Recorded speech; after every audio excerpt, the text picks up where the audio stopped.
bem importante de vocês, ok? Então vamos dar início à nossa aula de hoje. Nós começamos a leitura do primeiro capítulo da Bhagavad Gita. Como eu disse para vocês, né, eu imagino, né, que uma boa parte de vocês tem a expectativa de entrar na parte dos ensinamentos, né, dentro da parte da filosofia aqui da Bhagavad Gita. E o primeiro capítulo, às vezes ele pode ser um pouquinho desencorajador, porque ele narra ainda uma parte ali da história, né, desse épico do Mahabharata. E ele vai contando, apresentando ali vários nomes de personagens, né? Os nomes são difíceis, são em sânscrito, às vezes a gente não está aí com essa história toda bem clara na nossa mente, e aí pode parecer um pouco desestimulante a leitura do primeiro capítulo. Ah, mas tenham paciência, esse capítulo ele é curto, vai ser rápido, e logo no capítulo 2 a gente começa a entrar mesmo no diálogo entre Krishna e Arjuna com toda a parte da filosofia. E a partir do momento em que a gente entrar nesse diálogo, aí o texto inteiro, todos os próximos capítulos, vai ser só a conversa entre eles e a filosofia que está sendo apresentada ali. Aí a gente não vai mais ficar se preocupando com os personagens e esse tema da história, né? No entanto, agora a gente está percorrendo esse primeiro capítulo e aí eu vou pontuando um pouquinho alguns temas, né, que vêm junto ali com a narrativa dessa história que precede o grande diálogo entre Krishna e Arjuna. Ah, Me lembrem também, né, de acordo com o momento em que a gente vai percorrendo aqui o capítulo, eu preparei para vocês, eu vou apresentando algumas canções de artistas brasileiros que narram essas passagens.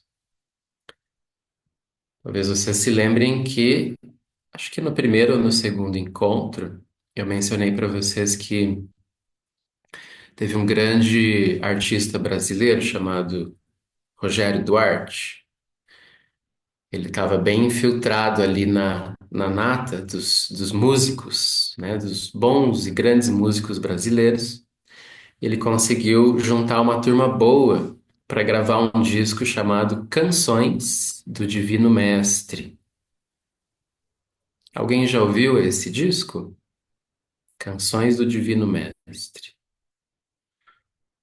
E esse disco ele tem a participação de vários artistas brasileiros, tá? Como o Chico César, o Gilberto Gil, a Elba Ramalho, o Geraldo Azevedo, o Lenine, a Cássia Eller, tá? Ela nessa época estava viva ainda, né? Foi na década de 90 a gravação desse disco. Então esse disco tem todos esses artistas, cada um deles compuseram uma faixa. E essas faixas, elas narram as passagens mais importantes da Bhagavad Gita. Então, assim que a gente completar aqui o capítulo um, talvez hoje ainda, eu vou passar para vocês a primeira canção, que é uma canção do Chico César, que descreve essa crise do Arjuna diante do início da batalha. Tá bem? Me lembrem disso, para não esquecer. Então, vamos seguir aqui com o nosso texto.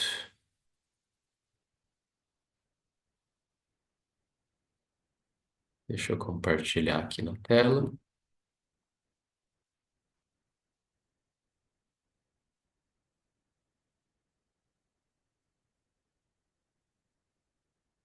Esse tamanho tá bom para vocês? Conseguem ler? Para mim tá ok. Tá. É, eu vou só fazer pequenas correções do que a gente falou na aula passada. A Patrícia fez uma pergunta ali no verso número 3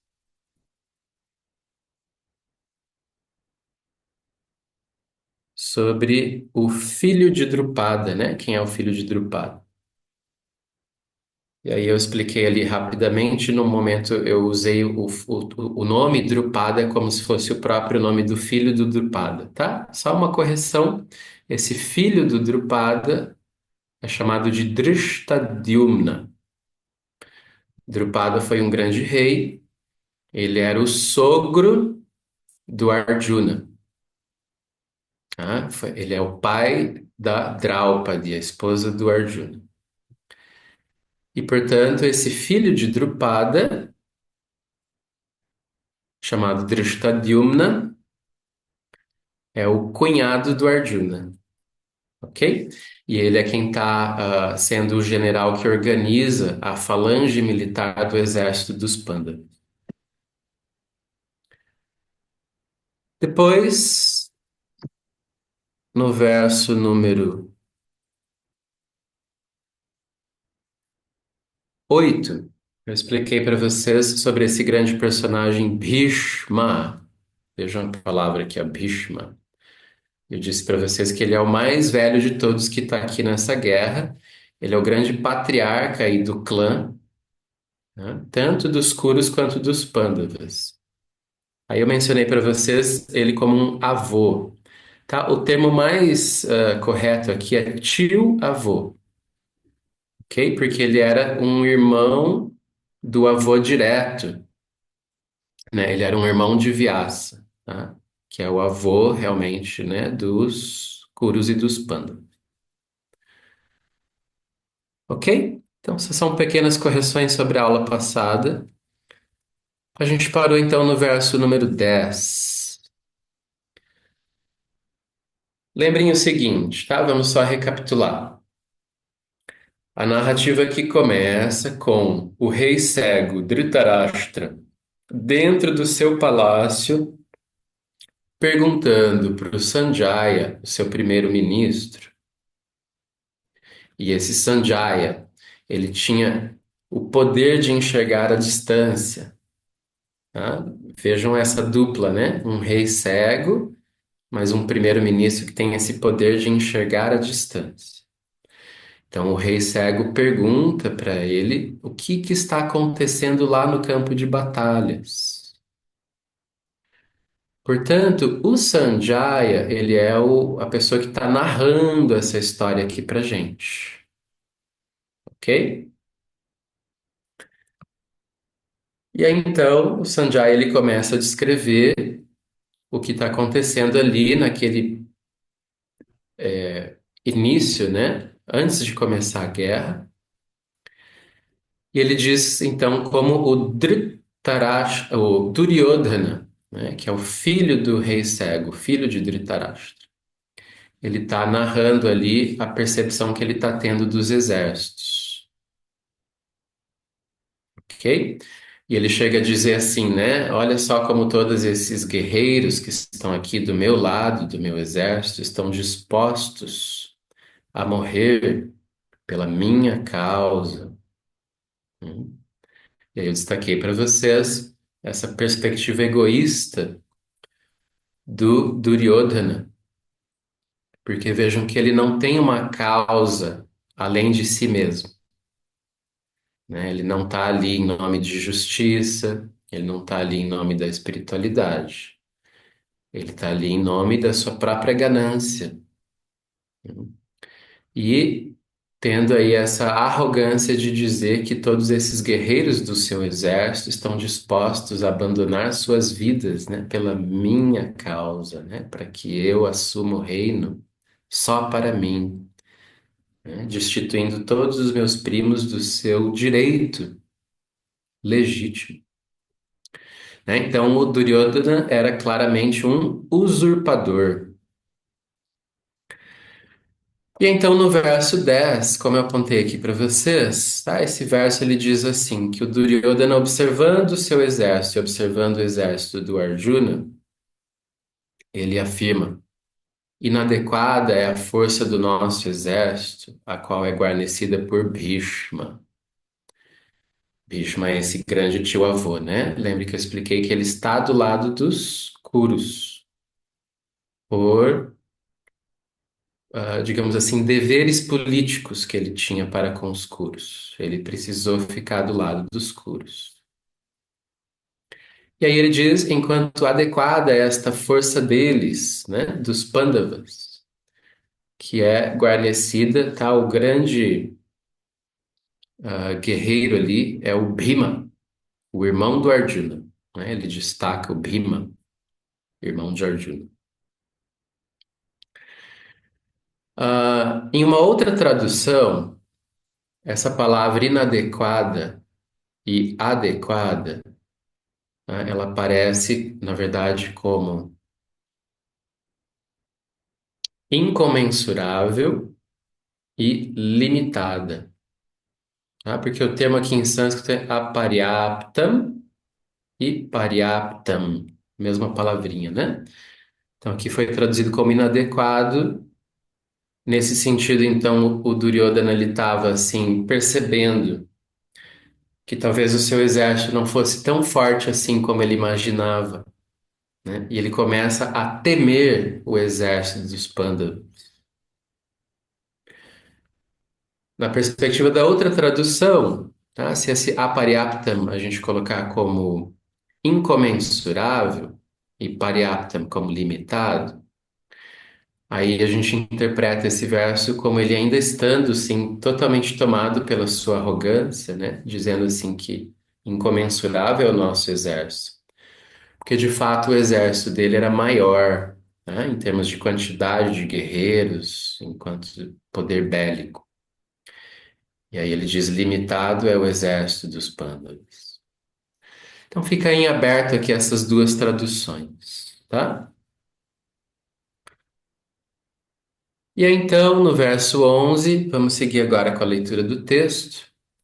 O Duryodhana, ele diz para os seus guerreiros: portanto, todos vocês, firmemente estabelecidos em suas respectivas divisões ou posições, protejam Bhishma por todos os meios. Tá? Por que ele está dizendo isso? Porque Bhishma é o grande patriarca, né? Assim como a gente poderia dizer assim que Krishna é o grande sábio, é o mentor ali, né? A pessoa mais sábia que tem dentro do exército dos Pandavas. Bhishma, esse grande patriarca, esse tio-avô, né, de todos eles ali, tanto dos dois exércitos, né? Ele deveria ser então a pessoa mais importante dentro do lado dos Kuros. E ele deveria ser protegido, né? Então, o valente avô Bhishma, o mais idoso da dinastia Kuru, rugindo como um leão, soprou sua concha, com a intenção de animar Duryodhana. Então, isso é bem típico na tradição védica, o lugar dessas conchas. Acho que eu mencionei para vocês em algum momento, né, que até hoje é comum nos templos, nos ashrams, que quando vai anunciar, por exemplo, o início de uma prática, o início de uma aula, sopra-se uma concha. Não sei quem já ouviu isso, tá? Quem já foi para a Índia certamente já ouviu. Você sopra aquela concha e ela faz um som, e esse som se espalha longe, longe, né? Eu já tive, por exemplo, a experiência de ouvir o sopro de uma concha, assim, por exemplo, a mais de 1 quilômetro de distância. Então, esse era um recurso que eles tinham, né? Para anunciar o início de alguma coisa. Então, vocês vão ver aqui nesses próximos versos que vai ser descrito esse momento. Imaginem a cena, né? Aqui, como eu disse, é como aquelas cenas de filmes, como O Senhor dos Anéis, ou, por exemplo, quem já viu aquele filme Braveheart, Coração Valente. Vocês lembram desse? que se passa no Japão entre os samurais, né? Então imagina aqueles exércitos prontos para a batalha, e aí começa a soar esses búzios, essas conchas, né? Anunciando o início da guerra. Então é isso o que o Bhishma faz, tá? Lembrem que o Bhishma é o mais velho de todos e por respeito, tá? Os dois exércitos, por respeito ao Bhishma, entendem que era ele quem tinha que dar esse primeiro sinal para o início da batalha. E aí então ele sopra a sua concha, né? Com a intenção de animar o Duryodhana.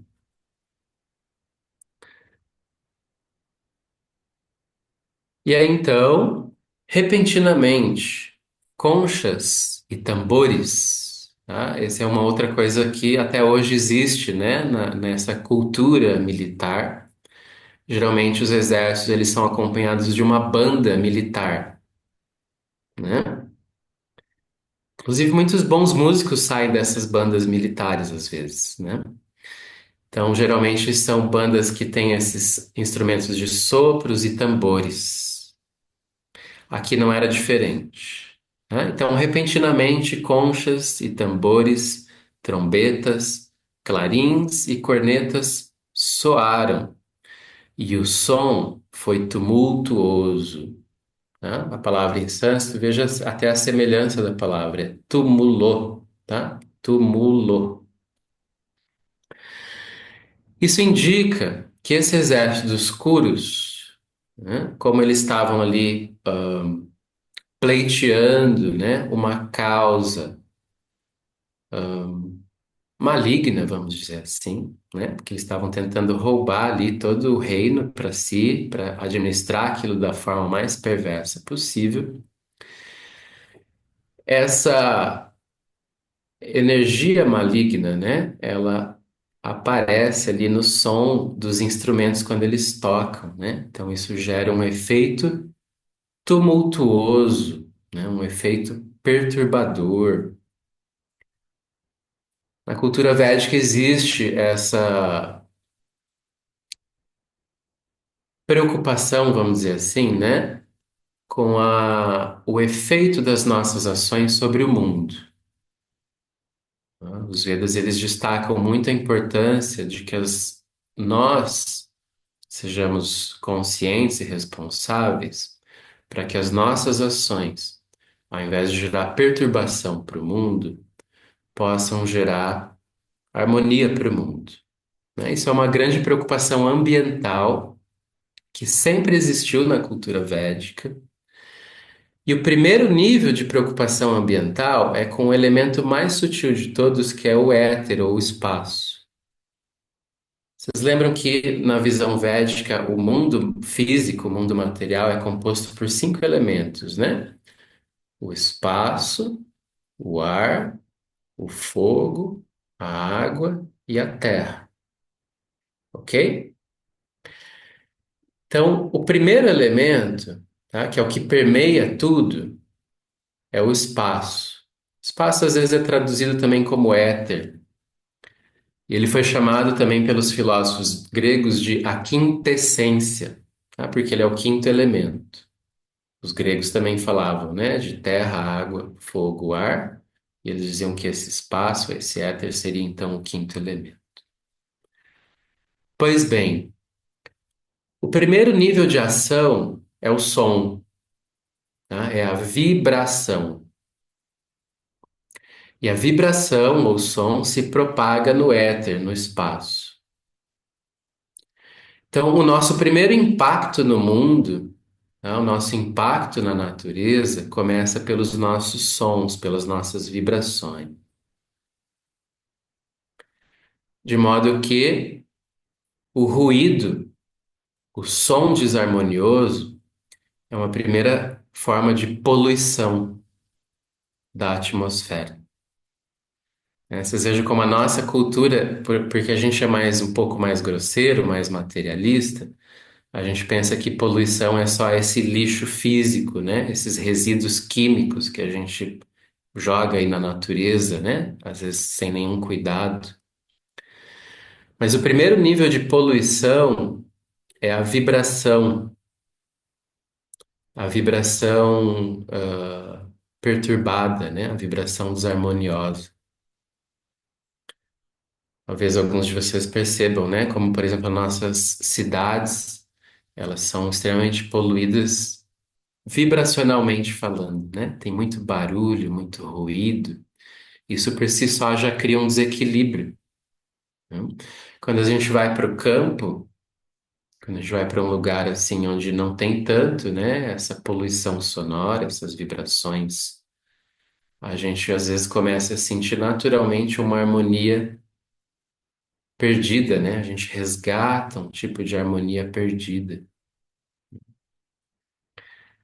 Alguns vão dizer até que as ondas, né, eletromagnéticas e os celulares e essas coisas todas que estão agora permeando nossa atmosfera também geram algum tipo de perturbação, né? Então aqui, voltando, né, eu às vezes pego um tema aqui e dou uma viajadinha aí com vocês. Os coros soando seus instrumentos, né, com as suas intenções perversas, né, esses instrumentos geram um efeito perturbador no éter, né, no espaço, na atmosfera.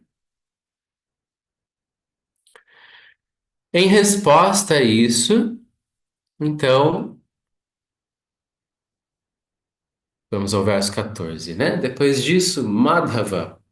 Madhava é um dos nomes de Krishna, né? Que tem dois significados, tanto o significado que é o nome de uma dinastia mesmo, né, da dinastia Madhu, e o significado mais esotérico do nome, que Madhu vem de doce, tá? Então Krishna é um doce de pessoa, né?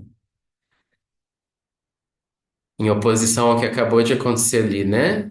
O som tumultuoso, perturbador. Então ele evoca aqui, né, o nome de Krishna como Madhu, como esse ser muito doce.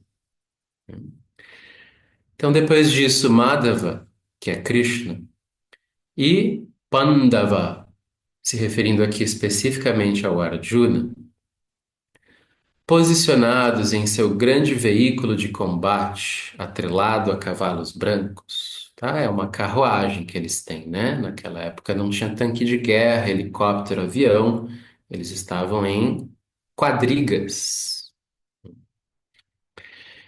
Então eles sopraram suas conchas divinas, tá? Vejam agora a diferença, né? As suas conchas são divinas. A palavra em sânscrito, vejam aqui, ó, é divyal, tá? Divyal em sânscrito deu o divino das línguas latinas.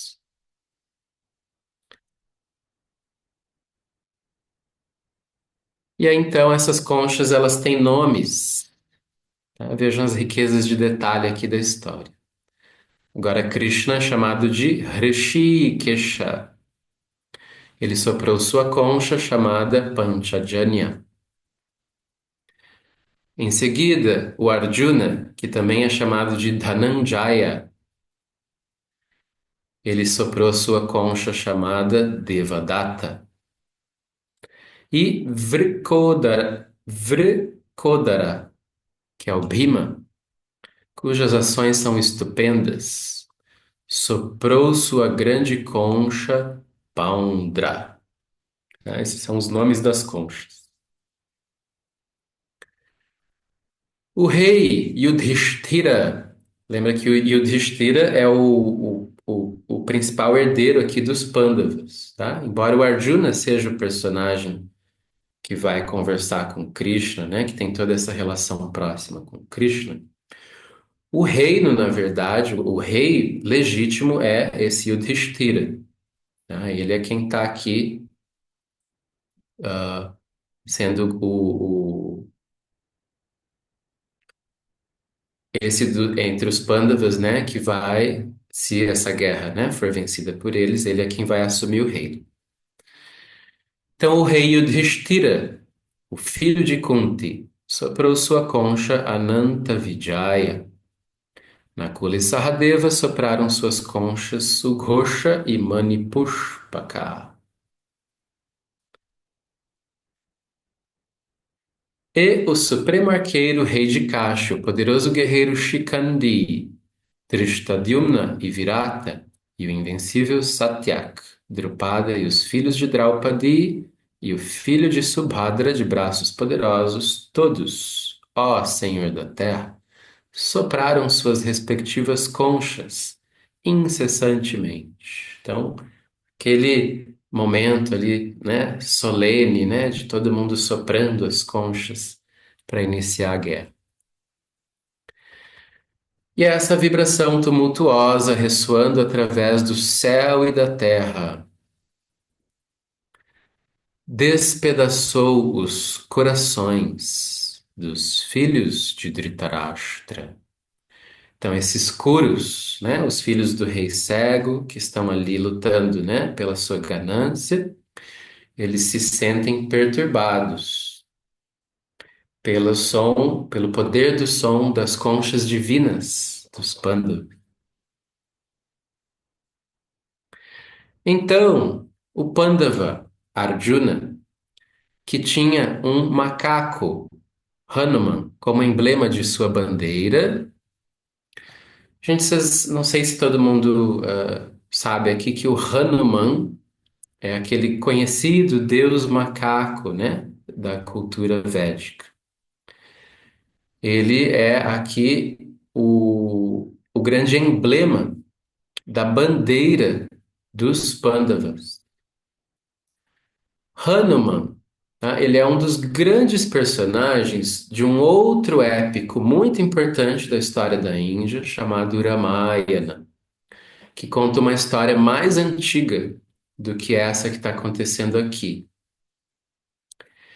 E o Hanuman, ele representa, ele simboliza a devoção pura, o amor puro por Deus. Tá? Esse é o grande símbolo de Hanuman. Né? Geralmente vocês vão ver imagens de Hanuman como esse macaco, ele está assim abrindo o seu peito, mostrando o seu coração, né? Isso é uma imagem bem comum e emblemática de Hanuman, para dizer assim que ele age a partir do seu coração, né? Ele é essa pessoa assim que ele é completamente devotado, né? Ele é um grande devoto. E esse Hanuman, então, ele se torna o símbolo da bandeira dos Pandavas, né? Porque os Pandavas são aqui esses devotos, né? Essas pessoas que respeitam os ensinamentos espirituais, que buscam a virtude e a sabedoria. Então, Arjuna, que tinha Hanuman como emblema em sua bandeira, vendo os filhos de Dhritarashtra em posição de combate, pegou o seu arco enquanto projéteis estavam começando a voar. Então também tem isso, né? Quando a gente vê esses filmes de guerra, né? Muitas vezes quando vai começar a guerra, às vezes dispara-se algumas flechas para o alto, né? Como também uma espécie assim de ato de imponência, né? E aí então, agora chega um momento importante aqui da história.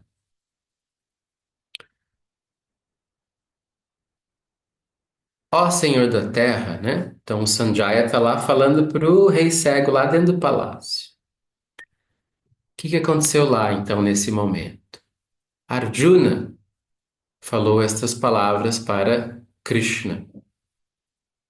Ó Krishna, dirija o meu veículo de combate entre os dois exércitos, de tal maneira que eu possa ter uma boa visão desses que estão alinhados, desejosos de lutar.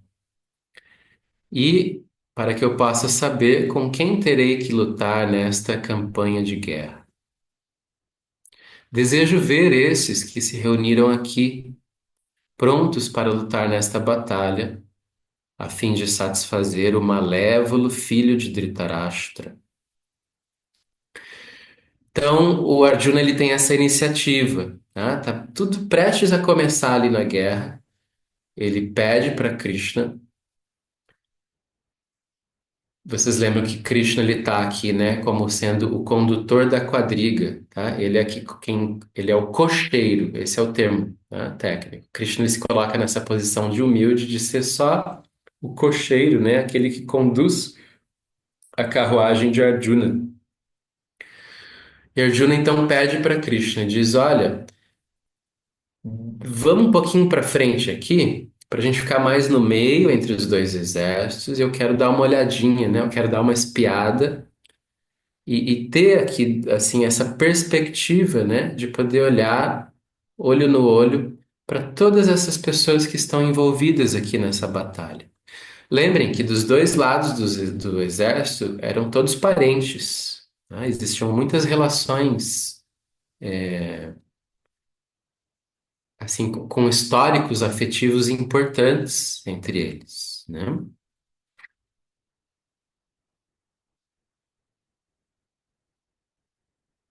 E aí Sanjaya segue narrando. Então, a pedido de Gudakesha, veja que eles têm vários nomes, tá? Esses nomes têm significados esotéricos, eu não vou entrar em todos os méritos aqui. Então, a pedido de Arjuna, ó descendente de Bharata, Krishna conduziu o melhor dos veículos de combate entre os dois exércitos perante a vista de Bhishma e Drona e todos os outros reis. E então disse, então Krishna vai dirigir agora a palavra para o Arjuna.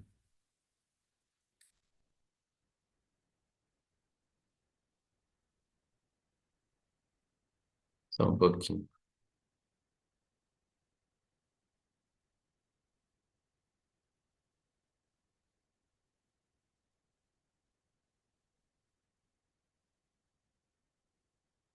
Então, o que acontece, né?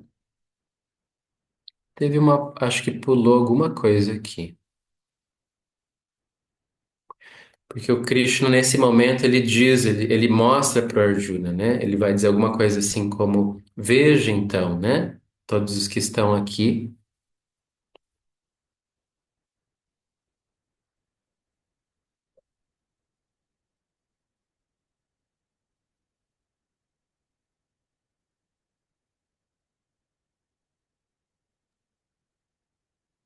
Verso 25, Marcos. Isso, no verso 25, Krishna conduziu Arjuna ali para o meio entre os dois exércitos, e aí ele diz: Ó Arjuna, veja, né?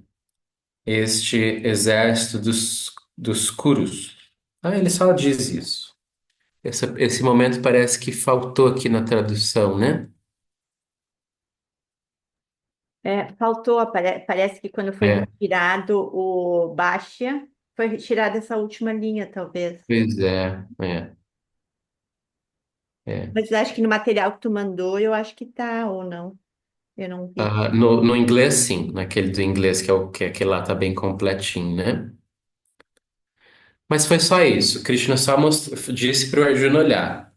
E aí então o Arjuna olhou, né? Assim que Arjuna olhou, olha o que acontece com o Arjuna, né? Ele viu posicionado aí pais, avós, mestres, tios, irmãos, filhos, netos, amigos, sogros, todos os tipos possíveis de relações, né? E queridos amigos em ambos os exércitos, tá? Esse pessoal aí estava todo espalhado para os dois lados. Imagina a situação, né? Você tá numa condição ali onde todas as pessoas que fizeram parte da sua vida, da sua história de vida, os parentes e os amigos, né, estão agora distribuídos entre dois exércitos, prontos para começar uma guerra. Quando então Arjuna viu todos esses parentes em posições de combate, ele foi tomado de profunda compaixão. Essa palavra é bem importante. A palavra em sânscrito é kripa. Tá aqui, ó. essa palavrinha aqui, ó, kripaya. Então ele foi tomado de compaixão. Obviamente que ele estava muito preocupado com o destino de todas essas pessoas, né? Porque haveria muito sofrimento ali. E ele, então, tomado de profunda compaixão, diz as seguintes palavras, em desespero: Ó Krishna, quando vejo meus parentes aqui, desejosos de lutar, sinto os membros do meu corpo se afrouxarem, tá? Ele começa a ficar fraco, ele perde o tônus dos seus músculos. Outro sintoma, sinto minha boca secando. Veja a descrição aqui da crise de pânico. Isso é um material bom aqui para os psiquiatras. Acho que não tem nenhum psiquiatra aqui no nosso grupo, né? Mas são todos os sintomas ali, né? Psiquiátricos, para fechar um diagnóstico. Então, a boca secando, o corpo começa a tremer. Não é assim? Quando uma pessoa está em grande ansiedade, né? Começa a tremer o corpo. E os pelos arrepiam. Veja a riqueza de detalhes. O arco Gandiva, vejam só, tá? Gandiva é o nome da nossa escola aqui, né? Para quem frequenta. Gandiva é o nome da escola porque esse nome foi dado justamente em homenagem a este arco e flechas, né? Desse guerreiro Arjuna. Então, o nome do seu arco é Gandiva. E ele diz assim que esse arco está agora escorregando da minha mão, né? Ele não consegue segurar esse arco. Esse arco era, obviamente, uma arma muito pesada, né? Em geral, apenas uma pessoa muito forte podia, levantar, né? Essa arma, posicionar essa arma. Então, ele está escorregando de minha mão e minha pele está ardendo. E aí ele diz assim. Nacha Shaknomi Avastatum. E eu não posso suportar isso tudo. Vejam realmente a expressão de uma crise aqui, né? Uma crise emocional forte, né? Eu não posso suportar isso. Meu corpo está tremendo, meu tônus se perde, minha boca seca, meus pelos se arrepiam. E a minha mente está girando. Ele começa a sentir como se tudo estivesse girando. E aí então. Eu pressinto, ó Krishna, presságios inauspiciosos. Não consigo prever nada de bom em matar meu próprio povo nesta batalha. Essa é uma outra condição, né? Quando a gente está tomado de angústia, a gente só consegue ver coisa ruim, né? A gente só consegue pensar que vai acontecer coisa ruim. Então, o Arjuna estava com esse sentimento, né? Não tem nada de bom que vai vir daqui. Isso aqui é um desastre completo, né? Estamos diante de uma desgraça. E ele fica então totalmente desolado, angustiado e confuso, né? Ele realmente entra num estado de confusão.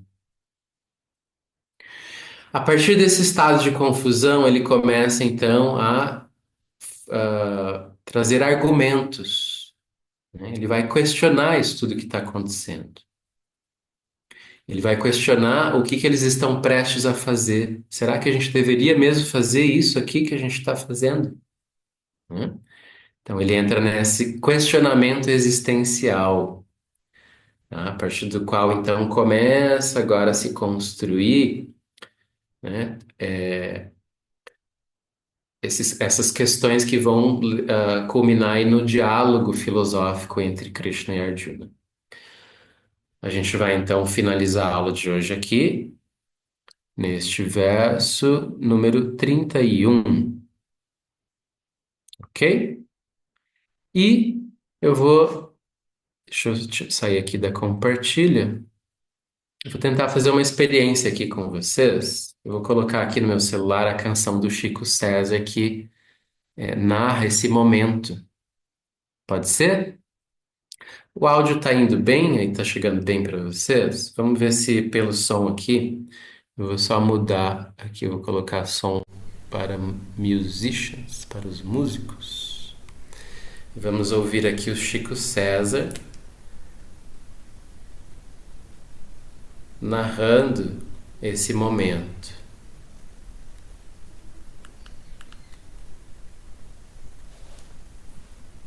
Vendo parentes e amigos presentes diante de mim, com tal ânimo de lutar, sinto meu corpo tremer e minha boca secar. O meu corpo está tremendo e o meu cabelo arrepia. Minha pele está ardendo e até meu arco gandiva escorrega em minha mão.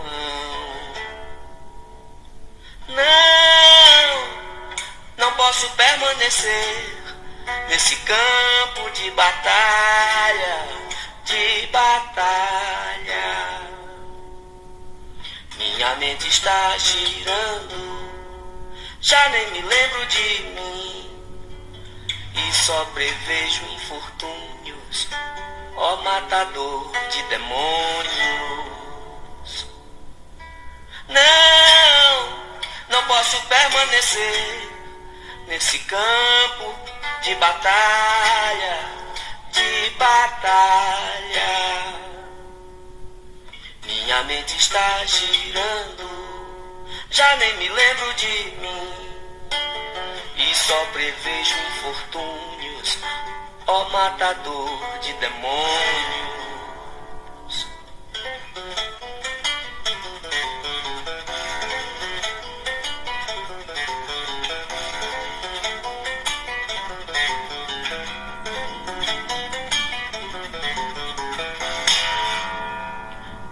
Não consigo ver o bem que decorreria da morte dos meus parentes na luta. E não posso, caro Krishna, desejar vitória, reino ou mesmo felicidade como resultados dela.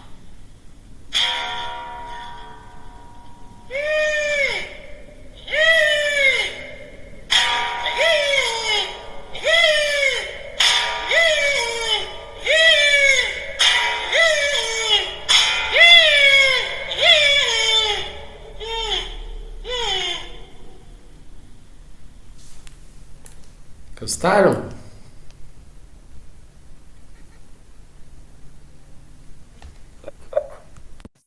Deu para ouvir bem? Ah, que bom. Porque daí, na medida que a gente vai avançando no texto, eu vou mostrando as outras faixas para vocês. Bem bacana. Bem expressivo, né? A maneira como ele musicalizou aqui esse momento, né? E a crise dele toda. Muito bonita essa música. Então é isso, gente. A gente finaliza aqui por hoje, tá? Marcos, Eu quero falar Marcos. uma coisa antes.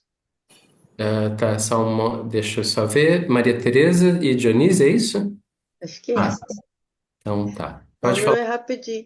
É Tá que bom. eu só quero comentar que eu gosto muito quando você se diz que dá uma viajada, sai do texto, né? Mas eu acho muito interessante. Queria que você não parasse. Ah, tá bom. Obrigado.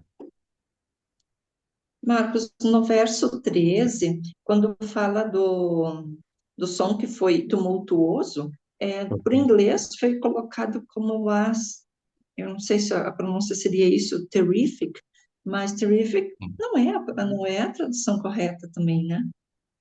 Essa palavra terrific acho que tem dois sentidos, né? Terrific pode ser terrível, é terrível, né? Eu conheço ela como maravilhoso, Pois é, e porque para também tem essa outra possibilidade de interpretação da palavra. Mas é terrific que tem, também tem esse sentido de terrível, tá? tem, tá bom, era só mais isso que eu queria colocar, porque achava, eu não conhecia esse outro Uhum, significado da palavra.